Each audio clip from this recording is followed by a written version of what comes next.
বাবার বাড়িতে বেড়ানোর এই একটা মজা। সকালবেলা ঘুম থেকে উঠেই দেখে নাস্তা রেডি। বাবার বাড়িতে আসলেই মনে হয় মেয়েরা একটু অন্তত আরাম করতে পারেন, কারণ নিজের সংসারের টুকিটাকি কাজ ছাড়া কখনো থাকা যায় না। তো আমরা নাস্তা করতে করতে দেখলাম আম্মু দুপুরের রান্নার জন্য প্রিপারেশন এখানে নিয়ে নিয়েছে। এখানে মুরগির মাংস সুন্দর করে ভেজে নিয়েছে, সাথে ডিম ভেজে নিয়েছে, ডিমের কোরমা করবে, আর সাথে চিকেন রোস্ট করবে। তারপর দেখলাম এখানে গরুর মাংস ভুনা করা হচ্ছিল আর কি। তো আমরা রাস্তা শেষ করতে করতে আম্মু কিন্তু রান্না প্রায় অর্ধেক করে ফেলেছিল আর কি। রান্না সব নিজে একা একাই রেডি করে সুন্দর করে রান্না করে ফেলতেছিল। এখানে সুন্দর করে গরুর মাংস লাল লাল করে ভুনা করা হচ্ছিল, তারপর রোস্ট রান্না করা হবে। তো এখানে রোস্টের সব যাবতীয় মশলা দিয়ে সুন্দর করে কষিয়ে নেওয়া হচ্ছিল আর কি। তো এই তো তারপর আম্মু রান্না করতে করতে একটু পরে এসে দেখে আম্মু সব রান্না বান্না শেষ। তো এখানে দেখলাম সুন্দর করে রোস্ট রান্না করেছে, সাথে ডিমগুলো দিয়ে দিয়েছে আর কি। তারপর এখানে গরুর মাংস ভুনা করেছে, সেটাও সুন্দর করে রান্না করা রেডি করা হয়ে গেছে আর কি।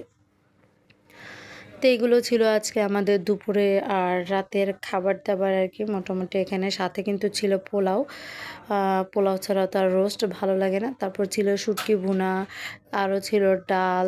তারপরে এই তো এগুলো দিয়ে দুপুরে খাবার দাবারের জন্য বসে পড়লাম আর কি।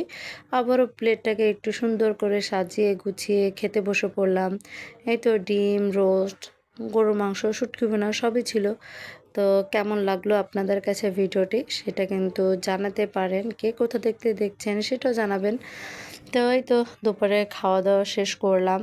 তারপর বিকেলবেলা ভাবলাম একটু কোথাও থেকে হেঁটে আসি।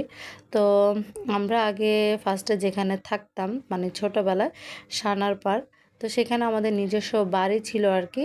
এই যে শাটারওয়ালা যে দোকানটা দেখা যাচ্ছে আর কি, এটাই ছিল আমাদের বাড়ি। তো অনেক আগে, সেই 15 বছর আগে এটাকে বিক্রি করে দিয়ে আমরা চলে আসছি। তো ভাবলাম ওইখানে একটু যাই, অনেক দিন ধরে যেহেতু যেতে মন চাচ্ছিলো, তো ওই এলাকায় একটু ঘুরে ফিরে আসলাম।